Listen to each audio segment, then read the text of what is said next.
नवीन वर्षाच्या स्वागतासाठी सर्व नागरिक शांततेने नवीन वर्ष साजरे करावं। आम्ही नाकाबंदी पॉईंट ठिकठिकाणी लावलेले आहेत।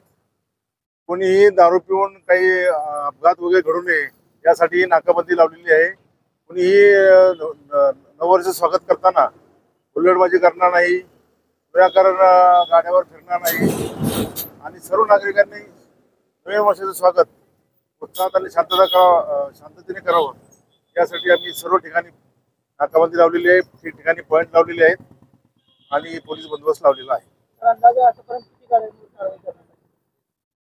प्रत्येक पॉईंटला 5-6 हे ड्रंक अँड ड्राईव्ह मध्ये कारवाई केली आहे। तरी शहरामध्ये एकूण 20 ते 25 गाड्यावरती कारवाई करण्यात आता म्हणजे 12 वाजेपर्यंत केलेली आहे।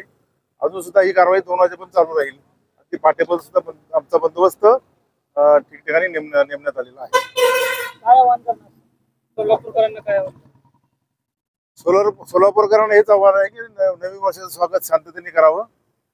कुणीही दारू पिऊन आपल्या शहरामध्ये शांत वातावरण बिघडणार नाही, हुल्लडबाजी करणार नाही, हेच आम्ही आव्हान पोलिसांचं आहे।